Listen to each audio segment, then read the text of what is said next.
ರಾಜ್ಯದಲ್ಲಿ ಕೊರೋನಾ ರೂಪಾಂತರಿ ತಳಿ JN.1 ಸದ್ಯಕ್ಕೆ ಭೀತಿ ಸೃಷ್ಟಿ ಮಾಡ್ತಾ ಇದೆ.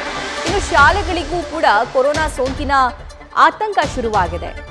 ಶಾಲಾ ಮಕ್ಕಳ ಆಟಪಾಠಕ್ಕೆ ಮತ್ತೆ ಕತ್ತರಿ ಬೀಳುತ್ತಾ ಅನ್ನುವಂತ ಪ್ರಶ್ನೆ. ಯಾಕಂದ್ರೆ ಸುಮಾರು 2-3 ವರ್ಷ ಈ ಕೊರೋನಾ ಮೊದಲ ವೇವ್ ಬಂದಂತಹ ಸಂದರ್ಭ ಆಗಿರಬಹುದು, ಎರಡನೇ ಅಲೆ ಬಂದಂತಹ ಸಂದರ್ಭ ಆಗಿರಬಹುದು, ಆಗ ಈ ಶಾಲೆಗಳ ಮತ್ತು ಈ ಕಲಿಕೆಯ ಗುಣಮಟ್ಟ ಏನಾಗಿದೆ ಅನ್ನೋದು ಶಾಲಾ ಕಾಲೇಜು ಆಡಳಿತ ಮಂಡಳಿಗಳಿಗೆ ಮತ್ತು ಪೇರೆಂಟ್ಸ್ಗೆ ತುಂಬಾ ಚೆನ್ನಾಗಿ ಗೊತ್ತಾಗಿದೆ. ಸೊ ಅಂತಹ ಪರಿಸ್ಥಿತಿ ಮರುಕಳಿಸದಿರಲಿ ಅನ್ನುವಂತಹ ಆತಂಕ ಕೂಡ ಅವರಲ್ಲಿ ಇದೆ.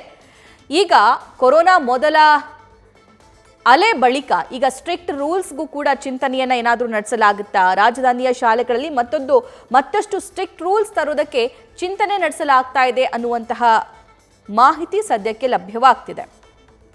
ಮತ್ತಷ್ಟು ಡೀಟೇಲ್ಸ್ ನಮ್ಮ ಕರೆಸ್ಪಾಂಡೆಂಟ್ ಮಮತಾ ನೀಡ್ತಾ ಹೋಗ್ತಾರೆ. ಮಮತಾ, ಕೊರೋನಾ ಹೊಸ ತಳಿ ಕೇವಲ ಜನಸಾಮಾನ್ಯರಲ್ಲಿ ಮಾತ್ರವಲ್ಲ, ಈ ಶಾಲಾ ಕಾಲೇಜುಗಳಿಗೂ ಕೂಡ ಆತಂಕವನ್ನ ತಂದಿಡ್ತಾ ಇದೆ.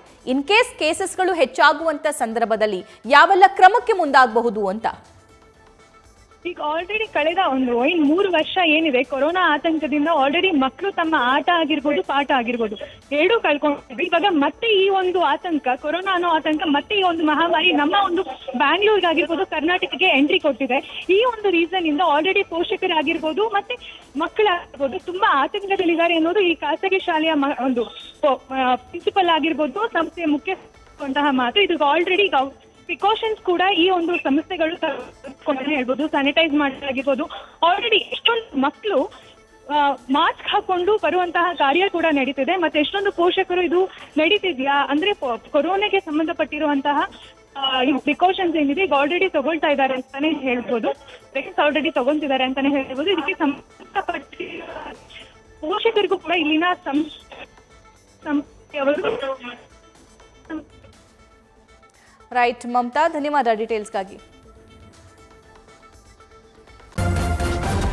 ನ್ಯೂಸ್ ಫಸ್ಟ್ ನಿರ್ಭೀತಿಯಿಂದ ನಿಮ್ಮ ಪರವಾಗಿ.